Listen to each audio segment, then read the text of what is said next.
দোয়ার ধাক্কা বড় ধাক্কা, ঠিক কিনা? প্রায় শুনবেন ক্যান্সার হয়েছে, ডাক্তার বলে দিছে বাঁচবে 2 মাস। কয় মাস?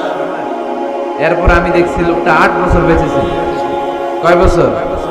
ডাক্তার বলছে বাঁচবে কয় মাস, বেঁচে ছিল কয় বছর? 8 বছর। কিসের বরকতে? দোয়া। কিসের বরকতে? তাহলে দোয়ার একটা পাওয়ার আছে না নাই? একটা বিশ্বনবী দোয়া করলেন, আল্লাহ হয় ওমরে ফারুককে আপনি এনে দেন, অথবা আবু জাহেলের মনটারে নরম করে দেন। ওমরে ফারুকের জন্য দোয়াটা কবুল করে নিল কে? এই দোয়ার একটা বরকত ওমরে ফারুকের হৃদয়ে ছুঁয়ে গেল। 1 নাম্বার ধাক্কা। ধাক্কা সব একবারে দেওয়া যায় না। ধাক্কা একবারে দেওয়া যায়? ডাক্তারের কাছে গেলে ডাইরেক্ট কি অ্যান্টিবায়োটিক মারে? কথা বলেন। প্রথমে সামান্য ওষুধ দেয়, সিম্পল ডোজ, তারপরে ডোজ একটু বাড়ায়, ফাইনালি কাজ না হলে অ্যান্টিবায়োটিক মারে। কথা বলেন। প্রথম ধাক্কাটা গেল তিনি দোয়ার ধাক্কা। বিশ্বনবী দোয়া করলেন, ওই দোয়ায় ওমরে ফারুকের হৃদয়ে ছুঁয়ে গেল। এরপরে রব্বুল আলামিন ওমরে ফারুককে ধাক্কা মারলেন কোরআনের একটা সূরা দিয়ে। সূরাটার নাম হলো সূরাতুল হাক্কা। কি সূরা? কোন সূরা দিয়ে ধাক্কা দিছে? সূরা হাক্কা। সূরা হাক্কা দিয়ে দিছে এক, কথা কয় না। সূরা হাক্কা দিয়ে দিয়েছেন এক। আল হাক্কাতু মাল হাক্কা ওয়া মা আদরাকা মাল হাক্কা। সূরা হাক্কা দিয়ে আল্লাহ একটা ধাক্কা মারলেন। ওই যে দোয়া করলেন বিশ্বনবী, দোয়ার পর সাইয়েদনা ওমর ফারুকের হৃদয়ের মধ্যে উথাল পাথাল শুরু হয়ে গেল। সব সময় লুকিয়ে লুকিয়ে বিশ্বনবীরে ফলো করে। বিশ্বনবী ডানে গেলে ওমরে ফারুক ডানে যায়, বিশ্বনবী বাঁয়ে গেলে ওমরে ফারুক বাঁয়ে যায়। বিশ্বনবী রাত্রিবেলা নামাজ পড়লে ওমরে ফারুক পেছনে লুকিয়ে লুকিয়ে বিশ্বনবীর কোরআন শুনে। বিশ্বনবী মসজিদুল হারামের পাশে দাঁড়িয়ে রাতের এশার সালাত আদায় করছিলেন। ওই টাইমে বিশ্বনবী সূরাতুল হাক্কা তেলাওয়াত করছিলেন। কোন সূরা? সূরাতুল হাক্কা বিশ্বনবী তেলাওয়াত করেছেন। ওমরে ফারুক মন্ত্রমুগ্ধ হয়ে বিশ্বনবীর কণ্ঠের তেলাওয়াত শুনে। বিশ্বনবীর তেলাওয়াতের কণ্ঠ আমাদের কণ্ঠের মতো নাকি? বিশ্বনবীর কণ্ঠ কারি বাসাদের কণ্ঠের মতো? আহমদ বিন ইউসুফের কণ্ঠের মতো? আমার নবীর কণ্ঠের সুরের ঝংকারের সাথে পৃথিবীর কোন কারি সাহেবের তুলনা চলবে? কত মধুর, কত সুন্দর, কত অসাধারণ তেলাওয়াত করতেন আমার বিশ্বনবী। একবার তেলাওয়াত শুনলে পাগল না হয়ে কেউ থাকতে পারত না। বিশ্বনবী ওমরে ফারুককে দেখেন নাই।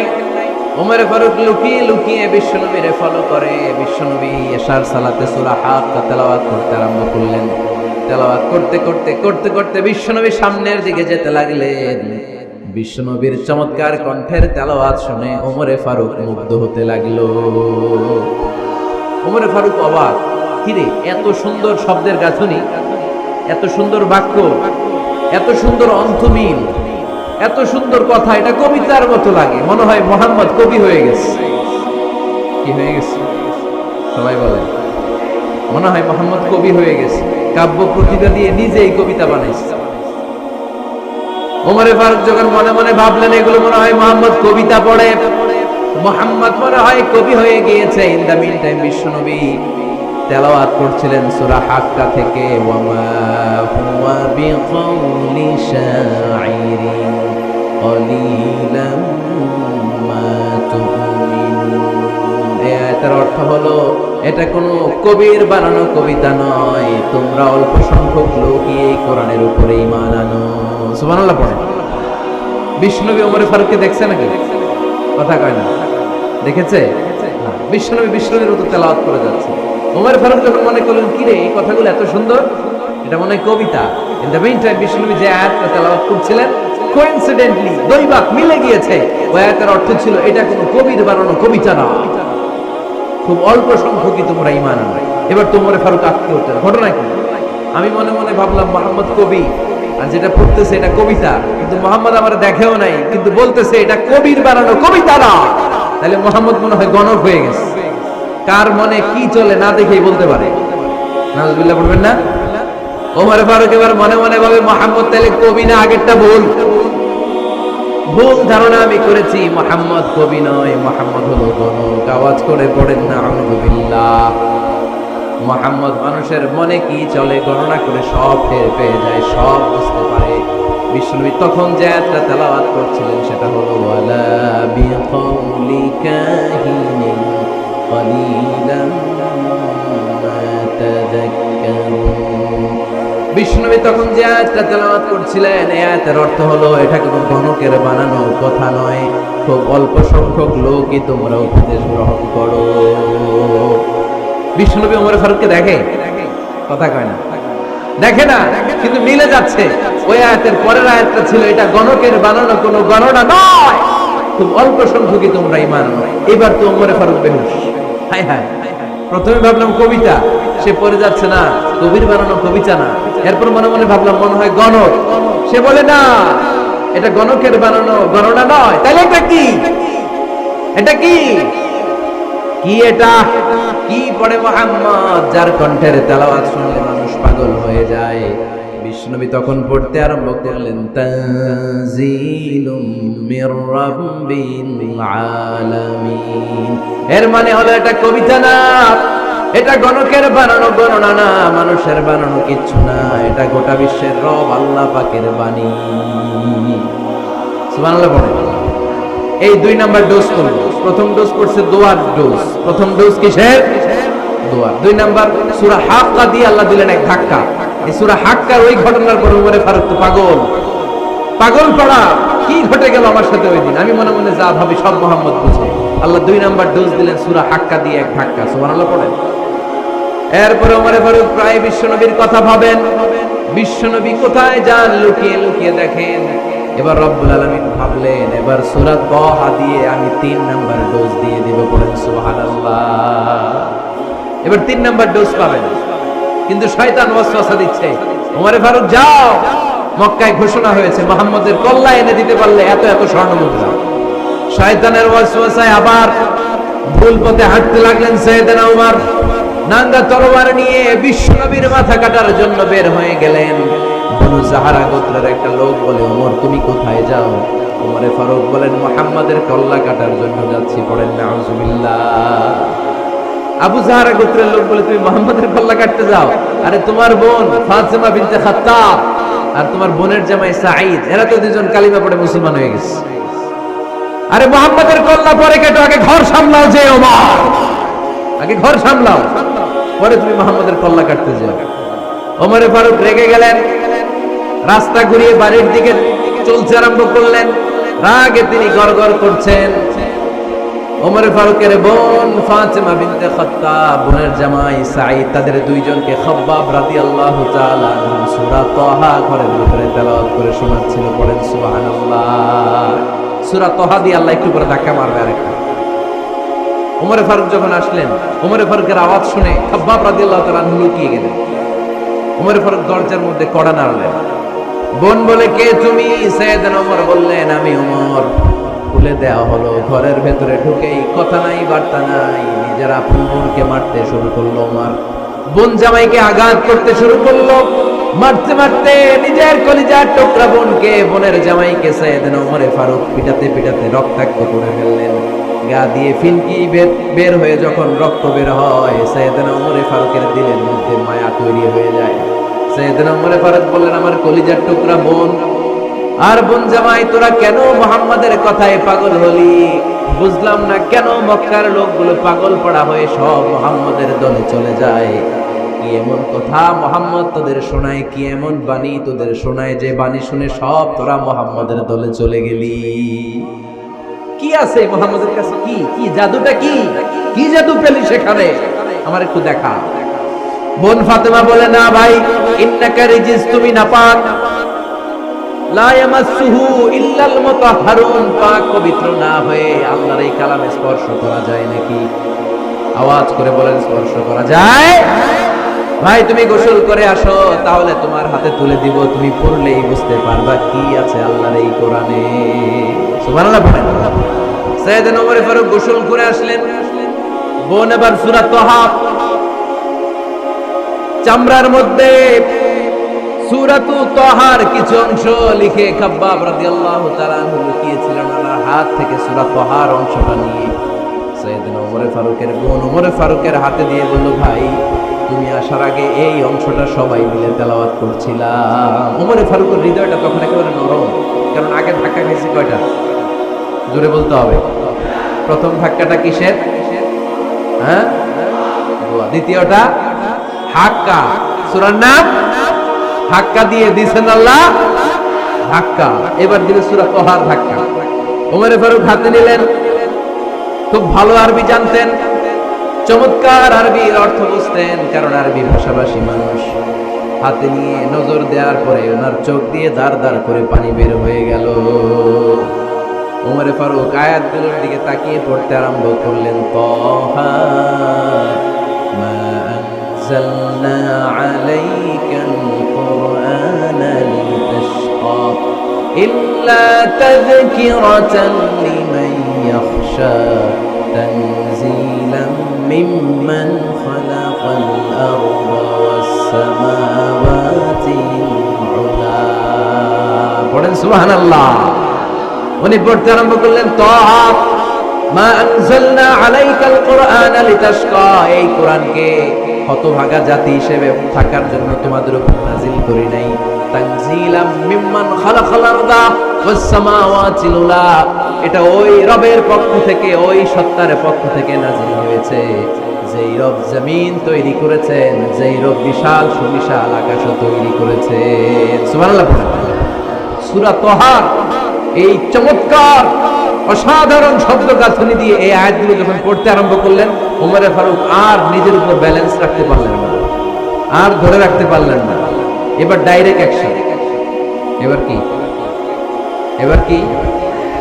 3 নাম্বার ধাক্কা খেয়ে, সূরা তহার ধাক্কা খেয়ে আর সামলাতে পারলেন না, পাগলের মতো হয়ে গেলেন। বলতে আরম্ভ করলেন, আইনা মুহাম্মদ, মুহাম্মদ কোথায়? সাইয়েদনা খাব্বাব বললেন, বিশ্বনবী সাফা পাহাড়ের পাদদেশে দারুল আরকাম ইবনে আবিল আরকামের ঘরে বসে বসে লুকিয়ে লুকিয়ে কোরআনের দাওয়াত দিচ্ছে। ওমর, তুমি যদি মুহাম্মদ সাল্লাল্লাহু আলাইহি ওয়াসাল্লামের দেখা পেতে চাও, তাড়াতাড়ি দারুল আরকামের ঘরের দিকে ছুটে যাও। ওমরে ফারুক তলোয়ার নিয়ে ছুটলেন, পাগলের মতো ছুটলেন, আর ধৈর্য ধারণ করতে পারেন না। বিশ্বনবীর নূরানি চেহারাটা একবার দেখার জন্য পাগলের মতো ছুটতে আরম্ভ করলেন। ওমরে ফারুককে দারুল আরকামের কাছে আসতে দেখে বিশ্বনবীর চাচা হামজা ইবনে আব্দুল মুত্তালিব এসে বলে, নবী, তাড়াতাড়ি দারুল আরকামের ঘর থেকে আপনি পালিয়ে অন্য কোথাও চলে যান। ওই যে ওমর ইবনে খাত্তাব নাঙ্গা তলোয়ার নিয়ে আপনার উপর আক্রমণ করার জন্য ছুটে আসছে গো নবী। বিশ্বনবী বললেন, ও আমার সাহাবারা, ও আমার চাচা হামজা, সবাই আপনারা সরে যান, ওমরে আসতে দেন, ওমরে বাধা দিয়েন না। কারণ কিছুদিন আগে তাহাজ্জুদের নামাজ পড়ে আমি আল্লাহর কাছে একটা বিশেষ দোয়া করেছি, আমার মন বলছে ওই দোয়াটা আল্লাহ কবুল করতে শুরু করেছে। ওমরে ফারুক চলে আসলেন, এসে কোনো কথা নাই, চিৎকার দিয়ে বললেন, আশহাদু আল্লা ইলাহা ইল্লাল্লাহ ওয়া আশহাদু আন্না মুহাম্মাদান আবদুহু ওয়া রাসূলুহু, আমি সাক্ষ্য দিলাম আল্লাহ এক, অদ্বিতীয়, আল্লাহ ছাড়া কোনো ইলাহা নাই, নিশ্চয় আপনি মুহাম্মদ আল্লাহর বান্দা এবং রাসূল। সুবহানাল্লাহ। এই কালমা শাহাদাতের ভেতরে আল্লাহর কথা, আমার নবীর কথা ঢুকিয়ে দিয়েছে কে? ঝিনুকের ভেতর লুকিয়ে থাকে যেমন মতি, ঝিনুকের ভেতর লুকিয়ে থাকে যেমন মতি, কালমা শাহাদাতে আছে আল্লাহর জ্যোতি, কালমা শাহাদাতে আছে আল্লাহর জ্যোতি। পড়েন, ঝিনুকের ভেতর লুকিয়ে থাকে যেমন মতি, ঝিনুকের ভেতর লুকিয়ে থাকে যেমন মতি, কালমা শাহাদাতে আছে আল্লাহর জ্যোতি, কালমা শাহাদাতে আছে আল্লাহর জ্যোতি। পড়েন আল্লাহু আকবার। ওই শাহাদাতের জ্যোতি সাইয়েদনা ওমর ফারুকের হৃদয়টারে উজালা করে দিল। দুনিয়ার সব ভয়কে পেছনে ফেলে এক আল্লাহর ভয়কে অন্তরে ধারণ করে আওয়াজ করে বললেন, আশহাদু আল্লা ইলাহা ইল্লাল্লাহু ওয়াহদাহু লা শারীকা লাহু ওয়া আশহাদু আন্না মুহাম্মাদান আবদুহু ওয়া রাসূলুহু। পড়েন সুবহানাল্লাহ। 3টা ধাক্কা। কয়টা? সবাই বলতে হবে কয়টা? প্রথম ধাক্কাটা দোয়া, দ্বিতীয় ধাক্কা হাক্কা, তৃতীয় ধাক্কা সূরা তাহা, 3টা ধাক্কার মাধ্যমে সাইয়েদনা ওমর ফারুককে মুসলমানদের লিডার বানায় দিল কে? ওমর ফারুক কালিমা পড়ে মুসলমান হয়ে গেছে। নও মুসলিম সাহাবাদের মধ্যে আনন্দের বন্যা বয়ে গেল। বিশ্বনবী খুশি হয়ে গেলেন, আল্লাহ শুকরিয়া করলেন, আল্লাহ তুমি আমার দোয়া ফিরিয়ে দাও নাই। আমি বলেছি দুজনের একজনকে চাই, তুমি ওমরে ফারুককে দান করেছো, বলেন আলহামদুলিল্লাহ। এবার ওমরে ফারুক বিশ্বনবীর প্রশ্ন করলেন, নবী আলাসনা আলাল হক, আমি প্রশ্ন করি উত্তর দেন, আমরা কি সত্যের উপর নাই?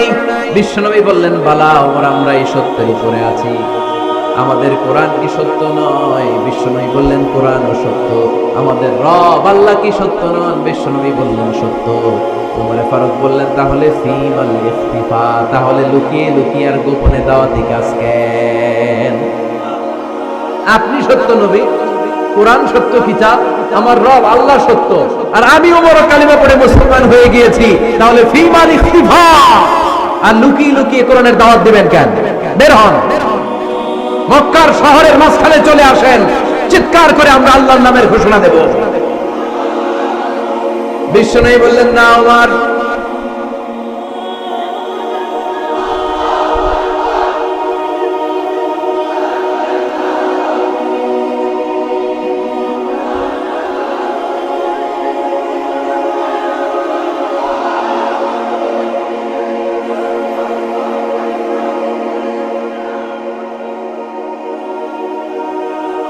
বিশ্বনবী ডেকে বললেন, না ওমর, এটা মাক্কি জীবন, ওমর এটা মাক্কি জীবন, এখানে দাওয়াতি কাজ করব লুকিয়ে লুকিয়ে, আস্তে আস্তে। আল্লাহ যখন আমাদেরকে বিজয়ী করে দিবেন, তখন আমরা প্রকাশ্যে দাওয়াত দিলে কোনো সমস্যা নাই। সাইয়েদনা ওমর ফারুক বলেন, না ও নবী, আমার উপর ছেড়ে দেন, আমি দেখব আপনি আমারে শুধু মক্কার জমিনে একটা মিছিল দেওয়ার অনুমতি দেন। কিসের অনুমতি? আল্লাহর নামের তাকবীর দেওয়ার অনুমতি দেন। বিশ্বনবী বললেন, ঠিক আছে, সাবধানে তাকবীর দিও। ওমর ফারুক তাকবীর দেওয়ার জন্য লোক খুঁজতে আরম্ভ করলেন। নও মুসলিম 11 জন সাহাবাকে খুঁজে পেলেন। কয়জন? ওমর ফারুক বললেন 11 জনই চলবে। 11 জনকে 2 লাইন করলেন। কয় লাইন? পিছনে 6 জন, সামনে 5 জন। পিছনের লাইনের নেতা বানিয়ে দিলেন বিশ্বনবীর চাচা হামজা ইবনে আব্দুল মুত্তালিবকে। প্রথম লাইনের 5 জনের নেতৃত্ব দিতে আরম্ভ করলেন সাইয়েদনা ওমর ফারুক নিজেই। 2 লাইন তাকবীর দিতে জানলে বেশি মানুষ লাগে না, 10 জন দিয়ে গোটা বিশ্বটারে কাঁপিয়ে দেয়া যায়। 11 জন, 6 আর 5। ওমর ফারুক সামনে দাঁড়ালেন। ওমর ফারুক সামনে দাঁড়িয়ে এবার আল্লাহর নামের স্লোগান দিবেন। ওমর ফারুক বলেন, আমরা খুব লম্বা চূড়া স্লোগান দেব না, খুব ছোট্ট। দারুল আরকামের ঘর থেকে কাবা ঘর পর্যন্ত, বাইতুল্লাহ পর্যন্ত, এতটুকু জায়গা আমরা তাকবীর দিতে দিতে সামনের দিকে এগোবো। পৃথিবীর কোনো শক্তি আমাদেরকে থামায় দিতে পারবে না। ওমর ফারুক তখন এক বাক্যের একটা ভাষণ দিলেন। কয় বাক্যের? ওমর ফারুক সামনে দাঁড়িয়ে বললেন, মান আরাদা আন তাসকুলা উম্মুহ ইয়াতামা ওয়ালাদুহু তারমিলা যাওজাতুহু ফালিয়াসুদ্দানি। কে আছো? মান আরাদা আন তাসকুলা উম্মুহ, কে আছো মায়ের বুক খালি করতে চাও? ইয়াতামা ওয়ালাদু, কে আছো বাচ্চাগুলারে, সন্তানগুলারে ইয়াতিম বানাতে চাও? তারমিলা যাওজাতুহু, কার এত বড় বুকের পাটা আছে দেখি, কে আছো স্ত্রীকে বিধবা বানাতে চাও? বুকের পাটা থাকলে আমি ওমরে থামাও, যদি সাহস থাকে আমি ওমরের মিছিল থামাও। ওমর ফারুক শুরু করলেন, আল্লাহু আকবার, আল্লাহু আকবার, আল্লাহু আকবার। স্লোগান দিতে দিতে সাইয়েদনা ওমর ফারুক কাবার গিলাফ যে স্পর্শ করলেন, ওমর ফারুকের এই স্লোগান কেউ থামাতে পারে নাই। কিয়ামত পর্যন্ত এই আল্লাহর নামের স্লোগান কেউ থামাতে পারবে না। চিল্লায় বলো ঠিক কিনা?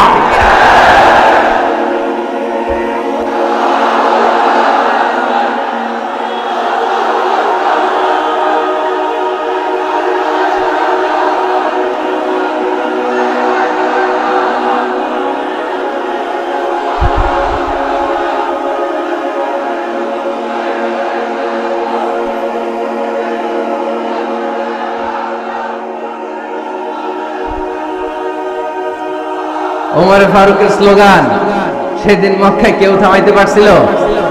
আওয়াজ করে বলতে পারছিল? এখনো আল্লাহর নামের স্লোগান কেউ থামাই দিতে পারবে? কিয়ামত পর্যন্ত আমার রবের স্লোগান কেউ থামাতে পারবে? পারবে না।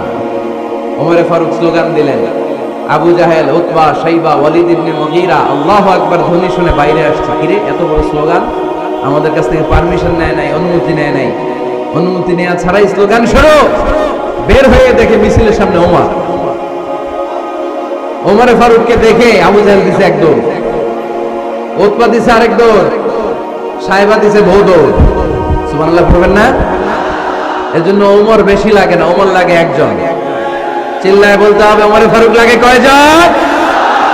একজন। ওমরই গোটা বিশ্বের চেহারা পাল্টে দিতে সক্ষম। চিল্লায় বলে ঠিক কিনা? গোটা বিশ্বে মুসলমানদের আছে করুণ অবস্থা। আমাদের কোনো সেন্ট্রাল লিডারশিপ নাই। আমাদের মুসলিম দেশগুলোর এক করে রাখবে, ভাইয়ের ভাইয়ের মতো রাখবে, আমাদের স্বার্থ নিয়ে কথা বলবে, এরকম নেতা আমাদের নাই। ঠিক কিনা? আমরা সেই ওমরে ফারুকের অপেক্ষায়, আমরা সেই ইমাম আল মাহাদির অপেক্ষায়, যার একটা হুঙ্কারে আর আহ্বানে গোটা বিশ্বের সব মুসলমান এক প্ল্যাটফর্মে চলে আসবে। ওইরকম নেতা একজন লাগবে। কয়জন? গোটা মুসলিম উম্মাহকে একত্রিত করার জন্য একজন ওমরে যথেষ্ট। ঠিক কিনা? আবার বিশ্বনবী বলছেন লা নাবিয়্যা বা'দি ওয়ালা রাসূলা, আমার পরে কোনো নবী নাই, আমার পরে কোনো রাসূল নাই। তবে লাউ কানা বা'দি নাবিয়্যুন লাকানা উমর, আমি নবীর পরে যদি নবী হওয়ার যোগ্যতা কারো থাকে, আমার ওমরের মধ্যে সেই যোগ্যতা আল্লাহ দিয়েছে। প্রভু তুমি বলেছো রাসূল দেবে না, বলনি দেবে না ওমর, বলনি দেবে না হামজা তারি, খালিদ বিজয় সমর। প্রভু তুমি বলেছো রাসূল দেবে না, বলনি দেবে না ওমর, বলনি দেবে না হামজা তারি, খালিদ বিজয় সমর। প্রভু তুমি বলেছো রাসূল দেবে না। আল্লাহু আকবার। একটা ওমর দরকার। কয়জন দরকার? কয়জন দরকার? এই পুরা উম্মাহ, মুসলিম উম্মার মধ্যে ওনার পজিশন নাম্বার 3। ওমর ফারুকের পজিশন নাম্বার 1 নম্বর পজিশন বিশ্বনবী সাল্লাল্লাহু আলাইহি ওয়াসাল্লাম। দ্বিতীয় পজিশন আবু বকর। আর 3 নম্বর পজিশন, সুবহানাল্লাহ পড়বেন না? আশরাতুল মুবাশশিরিনা বিল জান্নাহ, জান্নাতের সুসংবাদ প্রাপ্ত অনেক সাহাবার কথা হাদিসে পাওয়া যায়, কিন্তু এক হাদিসে আল্লাহ রাসূল সাল্লাল্লাহু আলাইহি ওয়াসাল্লাম 10 জন সাহাবীর কথা বলেছেন। ওই 10 জনের ভেতরে সাইয়েদনা ওমর ফারুক আছে না নাই? আবার ওমর ফারুক ছিলেন বিশ্বনবীর শ্বশুর। সাইয়েদনা ওমর ফারুকের কন্যা হাফসা রাদিয়াল্লাহু তাআলা আনহাকে বিশ্বনবী বিয়ে করে ওমর ফারুকের জামাই হয়েছে, আর ওমর ফারুককে বিশ্বনবী শ্বশুর বানিয়েছে। সুবহানাল্লাহ পড়েন। আগে জানতেন এটা? ওমর ফারুক রাদিয়াল্লাহু তাআলা আনহু যে বিশ্বনবীর শ্বশুর ছিল, এটা আজকে প্রথম জানলেন। কে কে দেখি? দেখছেন? অনেকেই জানেন। মাশাআল্লাহ, হাত নামান, আমরা জেনে নিব। জানতে কোনো সমস্যা নাই। বাঁচতে হলে জানতে হবে। বাঁচতে হলে কি করতে হবে? জানতে হবে। 4 জন খলিফার 2 জন হচ্ছে বিশ্বনবীর মেয়ের জামাই, বাকি 2 জন হচ্ছে বিশ্বনবীর শ্বশুর। সাইয়েদনা উসমান রাদিয়াল্লাহু তাআলা আনহুর কাছে বিশ্বনবী সাল্লাল্লাহু আলাইহি ওয়াসাল্লাম 2 কন্যাকে বিয়ে দিয়েছে। বিশ্বনবী সাল্লাল্লাহু আলাইহি ওয়াসাল্লামের মোট কন্যা 4 জন। কয়জন? বড় মেয়ের নাম যায়েনব রাদিয়াল্লাহু তাআলা আনহা, ওনার স্বামীর নাম ছিল আবুল আস ইবনে রাবি'। তারপরের মেয়ের নাম হচ্ছে উম্মে কুলসুম, ওনাকে বিয়ে দিয়েছিলেন বিশ্বনবী সাইয়েদনা ওসমান রাদিয়াল্লাহু তাআলা আনহুর সাথে। উম্মে কুলসুম রাদিয়াল্লাহু তাআলা আনহার ইন্তেকালের পরে আরেক মেয়ে রুকাইয়াকে বিশ্বনবী সাইয়েদনা ওসমানের কাছে আবার বিয়ে দিয়ে দিলেন। সুবহানাল্লাহ পড়ে। আর সবচেয়ে ছোট্ট কন্যা ফাতেমা রাদিয়াল্লাহু তাআলা আনহাকে বিয়ে দিয়ে দিলেন নিজের চাচাতো ভাই সাইয়েদনা আলী রাদিয়াল্লাহু তাআলা আনহুর সাথে। তার মানে সাইয়েদনা ওসমান আর সাইয়েদনা আলী ছিল বিশ্বনবীর মেয়ের জামাই। ঠিক কিনা? আর সাইয়েদনা আবু বকর রাদিয়াল্লাহু তাআলা আনহুর কন্যা আয়েশা রাদিয়াল্লাহু তাআলা আনহাকে বিশ্বনবী বিয়ে করে আবু বকর রাদিয়াল্লাহু তাআলা আনহুকে বানালেন শ্বশুর। আর ওমর ফারুকের কন্যা হাফসা রাদিয়াল্লাহু তাআলা আনহাকে বিয়ে করে ওমর ফারুককেও বানালেন শ্বশুর। তাহলে 4 খলিফার 2 জন জামাই। 2 জন, আওয়াজ করে বলতে হবে। 4 খলিফার 2 জন, বাকি 2 জন। ওমর ফারুক রাদিয়াল্লাহু তাআলা আনহুকে আল্লাহ তাআলা জ্ঞানও দিয়েছেন, আবার প্রজ্ঞাও দিয়েছেন। জ্ঞান আর আল্লাহর ভয়, তাকওয়া। আমার প্রিয় ভাইরা, রামগঞ্জের ভাইরা, তাই না? রামগঞ্জের ভাইরা, কোন ব্যক্তিকে যদি আল্লাহ তাআলা জ্ঞান দেয়, আবার যদি তাকওয়ার গুণ দেয়, জ্ঞানও আছে, আবার আল্লাহর ভয়ও আছে। এই লোকের কেউ থামায় রাখতে পারবে না। এরা কেউ থামায় রাখতে পারে না। সে গোটা বিশ্ব জয় করছে। সাইয়েদনা ওমরে ফারুককে আল্লাহ তাআলা জ্ঞানও দিয়েছেন, আবার তাকওয়াও দিয়েছেন। সুবহানাল্লাহ। বিশ্বনবী সাল্লাল্লাহু আলাইহি ওয়াসাল্লাম স্বপ্ন দেখলেন, বিশ্বনবী দুধ খাচ্ছেন, আঙ্গুলের ভেতর দিয়ে ফাঁক দিয়ে দুধ বের হয়, বিশ্বনবী দুধ খাচ্ছেন। খেতে খেতে একটু দুধ আঙ্গুলে লেগে আছে, এই আঙ্গুলটা কারো মুখে না দিয়ে বিশ্বনবী সাল্লাল্লাহু আলাইহি ওয়াসাল্লাম ওমরে ফারুকের মুখের ভিতরে ঢুকায় দিলেন। অতিরিক্ত দুধটা ওমরে ফারুক খেলেন। সাহাবারা বললেন, মাযা ওয়ালতা বিহি ইয়া রাসূলুল্লাহ, হে আল্লাহর রাসূল, এই স্বপ্ন দিয়ে কি বুঝালেন, বুঝলাম না। বিশ্বনবী সাল্লাল্লাহু আলাইহি ওয়াসাল্লাম বললেন, আওয়ালতু বিহি আল ইলম, এটা দিয়ে আমি জ্ঞান বুঝিয়েছি। কারণ অতিরিক্ত দুধের অংশটা আমি কাউরে না দিয়ে ওমরকে দিয়েছি, তার মানে ওমরের জ্ঞানের কোনো তুলনা হয় না। এজন্য স্বপ্নে যদি কেউ দেখেন আপনি দুধ পান করছেন, এটা প্রমাণ করে আল্লাহ তাআলা আপনাকে দ্বীনের জ্ঞান দান করবেন। আবার বিশ্বনবী সাল্লাল্লাহু আলাইহি ওয়াসাল্লাম আবার আরেক রাতে স্বপ্ন দেখলেন, সাহাবারা লাইন ধরে বিশ্বনবীর সামনে দাঁড়ানো, কোন সাহাবার জামা নাভি পর্যন্ত, কোন সাহাবার জামা হাঁটু পর্যন্ত, কোন সাহাবার জামা টাকনু পর্যন্ত, কোন সাহাবার জামা আরো ছোট, কিন্তু ওমরে ফারুকের জামা বিশ্বনবী দেখলেন এত বড়, টেনে হিচড়ে হিচড়ে বিশ্বনবীর সাথে চলছে। সাহাবারা বললেন, মাযা ওয়ালতা বিহি ইয়া রাসূলুল্লাহ, হে আল্লাহর রাসূল, এটা দিয়ে আপনি কি বুঝাতে চাইলেন? বিশ্বনবী বললেন, আওয়ালতু বিহি আত-তাকওয়া, এটা দ্বারা আমি দ্বীনদারি বোঝালাম, তাকওয়া বোঝালাম। সুবহানাল্লাহ। বিশ্বনবী দেখলেন কোন সাহাবার জামা এতটুকু, কোন সাহাবার জামা এত লম্বা, কোন সাহাবার জামা পা পর্যন্ত লম্বা। আর সাইয়েদনা ওমরে ফারুককে দেখলেন, ওনার জামা এত লম্বা, ওমরে ফারুক টেনে হিচড়ে জামা নিয়ে চলতেছে। বিশ্বনবী বুঝাতে চাইলেন, ওমরের যেহেতু জামা লম্বা, ওমরের ভেতরে আল্লাহর ভয়, দ্বীনদারিও খুব বেশি। চিল্লায় বলেন ঠিক কি না? জ্ঞানও দিয়েছেন, আবার দ্বীনদারিও দিয়েছেন। এই দুইটা জিনিস যদি থাকে, এই পৃথিবীতে তাকে সফল রাষ্ট্রনায়ক বানায় দেয় কে? আবার এই পৃথিবীর বুকে যত নারীরা জান্নাতে যাবে, সব নারীদের সর্দারিনী হবে সাইয়্যিদাতুনা ফাতিমা রাদিয়াল্লাহু তাআলা আনহা। এই দুনিয়াতে যত যুবকরা জান্নাতে যাবে, তাদের সর্দার হবে সাইয়েদনা হাসান আর হুসাইন রাদিয়াল্লাহু তাআলা আনহুমা। আর এই দুনিয়ার বুকে যত বয়স্ক মানুষেরা জান্নাতে ঢুকবে, তাদের নেতৃত্ব দিবেন সাইয়েদনা আবু বকর আর সাইয়েদনা উমর। বয়স্ক যারা আছেন, আপনাদের নেতৃত্ব দিবে কে? হ্যাঁ, একজন তো আল্লাহ না, আল্লাহ তো তোমার জান্নাত দিবে, তোমার জান্নাতে নিয়ে যাবে কে?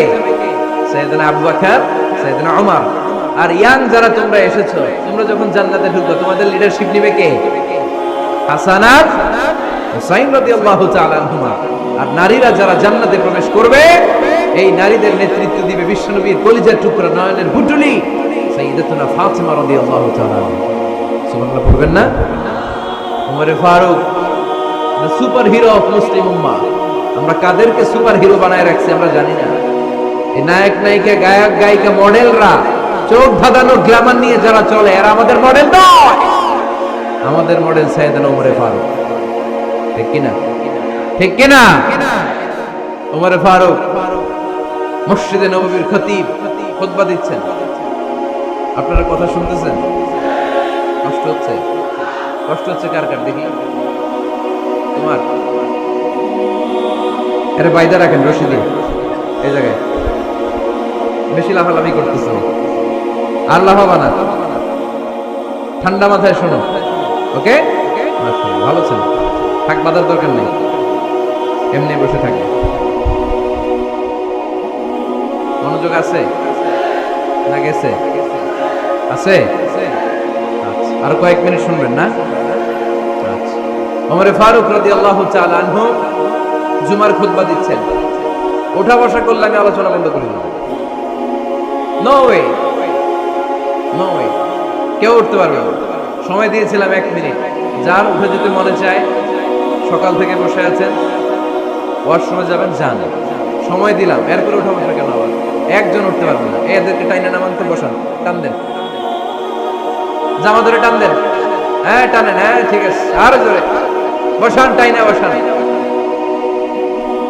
হ্যাঁ ঠিক আছে, এদেরকে টান দেন, এদের বসান, এগুলো জামা ধরেন, জামা ধরেন, ধরেন চাদর ধরেন। হ্যাঁ ঠিক আছে, এই দাঁড়াইছে কেন? বসো বস। এবার এদিকে তাকান। ওমর ফারুক জুমার খুতবা দিচ্ছেন। কিসের খুতবা? খুতবার মাঝখানে হঠাৎ চিৎকার মেরে বললেন, ইয়া সারিয়া ইবনে জানিমিল জাবাল, বিল জাবাল, ইয়া সারিয়া ইবনে জানিমিল জাবাল। মানে এই সারিয়া, এইদিকে না, জাবাল পাহাড়ের দিকে, জাবাল জাবাল, গো টু দা মাউন্টেন, পাহাড়ের দিকে যাও। এই কথা বলে আবার থেমে খুতবা দেওয়া শুরু করলেন। সাহাবারা আগামাথা কিছুই খুঁজে পেল না। আগের কথার সাথে মিল নাই, পরের কথার সাথে মিল নাই। জুমার নামাজ শেষ।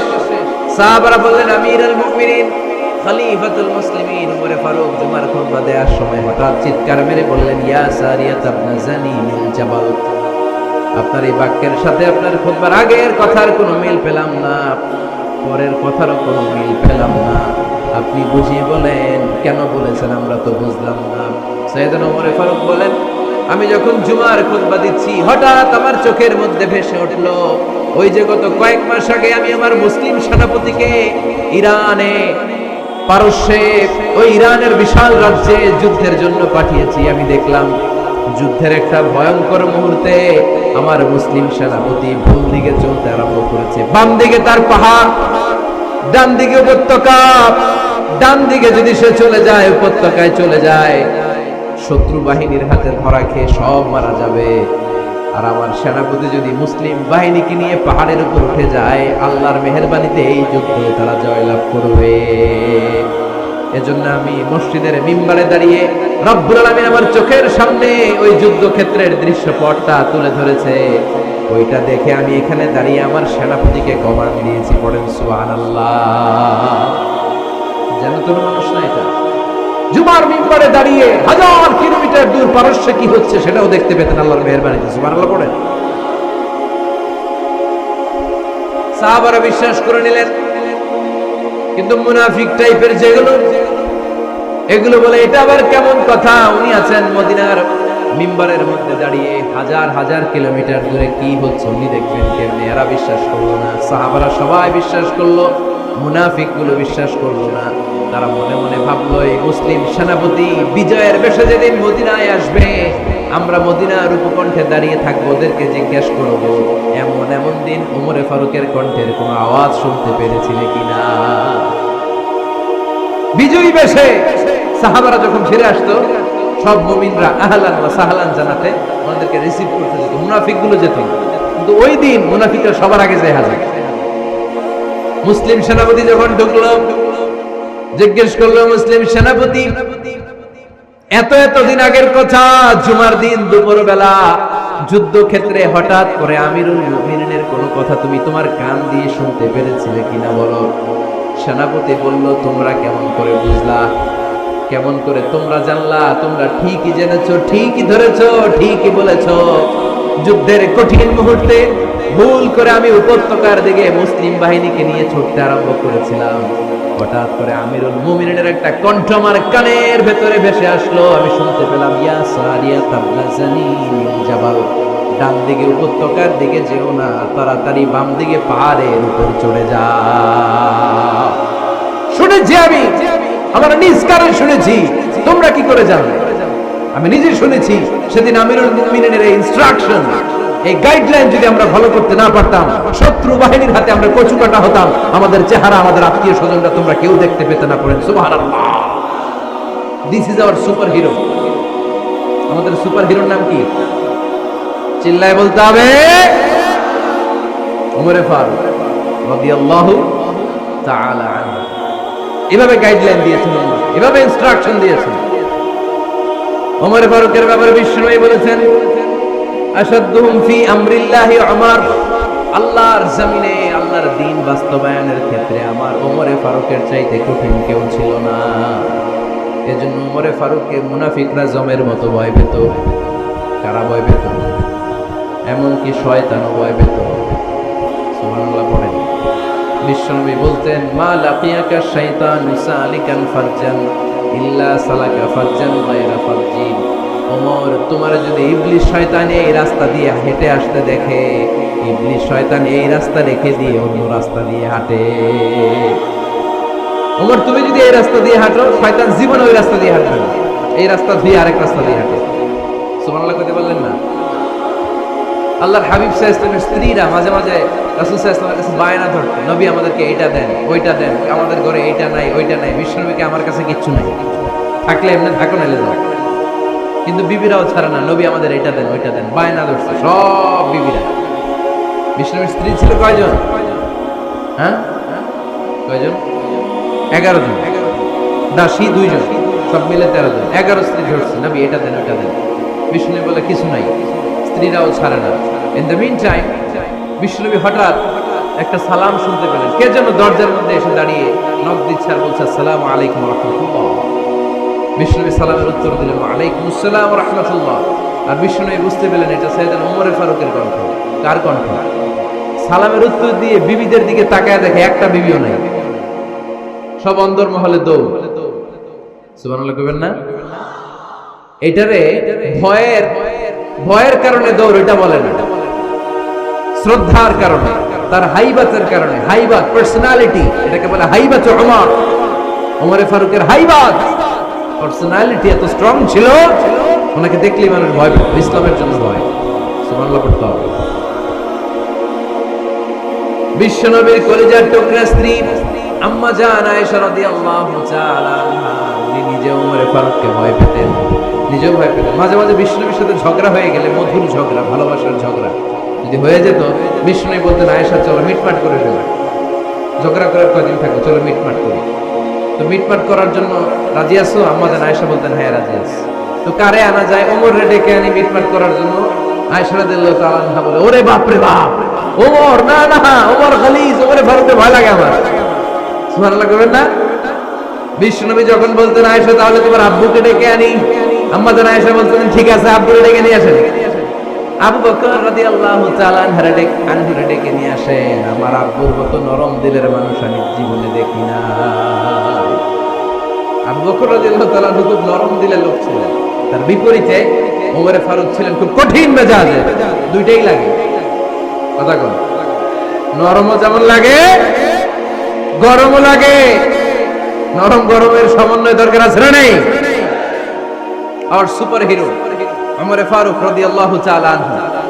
আমরা যাদের আমাদের ছোট্ট বাচ্চা আছে, ঘরে 2 বছর 3 বছরের শিশু আছে না আমাদের, রাতের বেলা দেখবেন খেতে চায় না, খালি মায়ের জ্বালায়। তো মা তখন বলে এই খাও নাইলে ভূত আসবে, ওই যে বিড়াল আসবে, বাঘ আসবে, ভাল্লুক আসবে, এগুলো বলে না?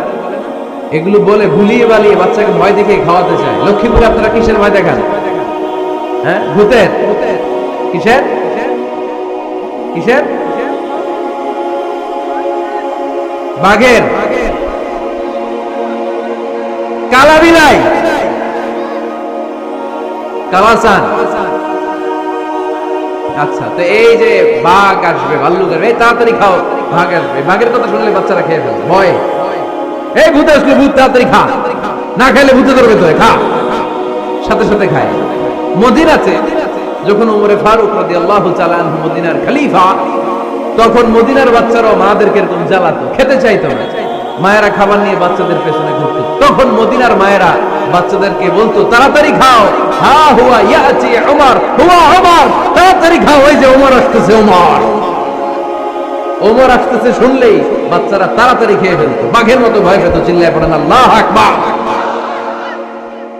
মুসলিম ইতিহাসে প্রথম চিফ জাস্টিস আবু বকর রাদিয়াল্লাহু তাআলা আনহু যখন খলিফা, চিফ জাস্টিস বানাই দিয়েছেন ওমরে ফারুককে। সর্বপ্রথম কোরআন সংকলনের পরামর্শ দিয়েছেন সাইয়েদনা ওমরে ফারুক। এই যে কোরআন 114 সূরা 30 পারা, আগে কি এরকম ছিল? কথা কন না কেন?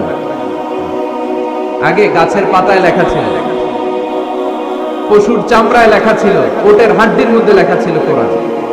এভাবে যখন হাফেজে কোরআন সাহাবারা শহীদ হতে আরম্ভ করলো, এক যুদ্ধে টানা 70 জন হাফেজে কোরআন সাহাবা নিহত হলেন, শহীদ হলেন।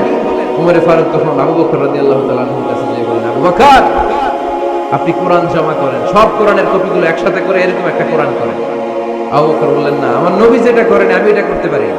কিন্তু ওমরে ফারুক ছাড়েন, আর এটা করেন, করলে ভালো হবে, ওটা মুসলিম উম্মাহ উপকৃত হবে। বারবার বারবার বারবার সাইয়েদনা আবু বকর রাদিয়াল্লাহু তাআলা আনহুকে এত জোরাজুরি করতেছিলেন, অবশেষে আবু বকর রাদিয়াল্লাহু তাআলা আনহু বললেন, ওমর ফারুকের জোরাজুরিতে এই কাজের জন্য আল্লাহ তাআলা আমার হৃদয়টারে খুলে দিলেন। আল্লাহ আমার হৃদয়ের ভিতরে ইলহাম করে দিলেন, আর আল্লাহ বুঝাতে চাইলেন, আবু বকর ওমরের কথাই শোনো, ওমর যেটা বলে তেমনটাই করো। কারণ ওমরে ফারুককে বলা হয় মুহাদ্দিস। কি বলে? সবাই বলেন কি বলে? মুহাদ্দিস নামিয়া। মুহাদ্দিস মানে যে হাদিস বিশারদ, আর মুহাদ্দিস মানে যার মুখ থেকে আল্লাহর কথাগুলো বের হয়। আল্লাহ কি বলতে চায়, আল্লাহ তাআলা ওই কথাগুলো, ওই ভাবনাগুলো ওই লোকের মুখ দিয়ে বের করে দেয়। জোরে পড়েন সুবহানাল্লাহ। বিশ্বনবী বললেন, লিকুল্লি উম্মাতিন মুহাদ্দিস, সব উম্মতের মধ্যে আল্লাহ তাআলা একজন করে মুহাদ্দিস পাঠায়। আমার উম্মতের মধ্যে মুহাদ্দিস লোকটার নাম হলো উমর। বিভিন্ন সময়ে ওমর ফারুক যেমনটা ভাবতেন ঠিক তেমন কোরআনের আয়াত পাঠিয়েছে কে? মদিনার সবচেয়ে বড় মুনাফিকের নাম হচ্ছে আব্দুল্লাহ ইবনে উবাই ইবনে সালুল। নাম শুনছেন? মুনাফিক চিনেন তো আপনারা?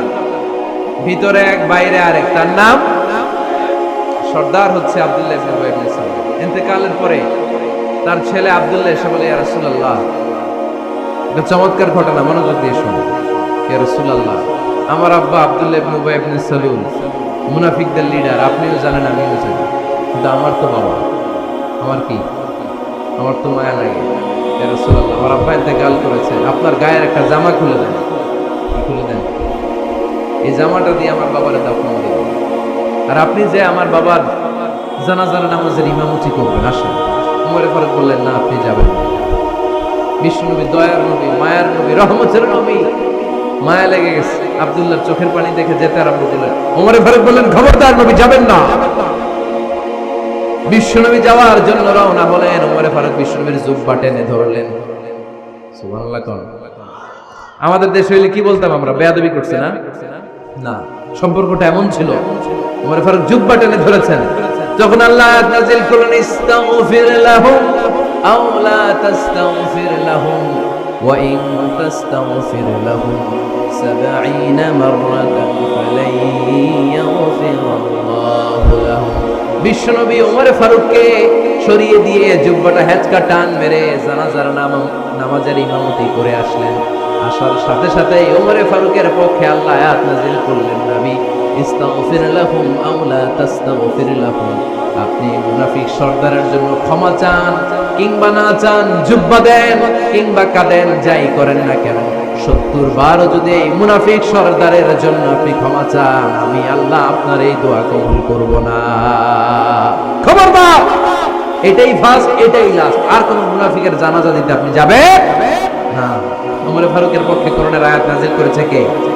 ওইরকম ওমর আমাদের কয়টা লাগবে? চিল্লায় বলতে হবে কয়টা? কারণ সাইয়েদনা ওমর ফারুক আমাদের অনুপ্রেরণা, সাইয়েদনা আবু বকর আমাদের অনুপ্রেরণা, হামজা আমাদের অনুপ্রেরণা, সাইয়েদনা বেলাল ইবনে রাবাহ আমাদের অনুপ্রেরণা। নায়ক নায়িকা, গায়ক গায়িকা আমাদের অনুপ্রেরণা নয়। এজন্য আমরা সাহাবীদের জীবনী পড়ি। রাজি আছেন? হাত তুলে আল্লাহর দেখান, আওয়াজ করে বলেন আল্লাহ, আরো জোরে বলেন আল্লাহ। নবীর সাহাবারা আমাদের মডেল, আমরা যেন সাহাবাদের দেখানো পথে মতে থাকতে পারি, চলতে পারি, আমল করতে পারি, সমাজটারে পরিবর্তন করতে পারি। তুমি তৌফিক দাও, আমিন। আর জোরে পড়ি আমিন। আমরা যখন সাহাবাদের জীবনী পড়ি, ওমর ফারুকের জীবনীতে এরকম অসাধারণ অনেক অনুপ্রেরণা আপনি খুঁজে পাবেন। সাইয়েদনা আবু বকরের জীবনী থেকে অনেক অনুপ্রেরণা আপনি খুঁজে পাবেন। এগুলো আপনার ঈমানকে চাঙ্গা করবে, আল্লাহর পথে অটুট থাকতে আপনাকে সহায়তা করবে। রাজি আছেন তো সবাই? আল্লাহ আমাদের সবাইকে কথাগুলো বুঝা আমল করার তৌফিক দান করুক। আমরা সবাই পড়ি আমিন।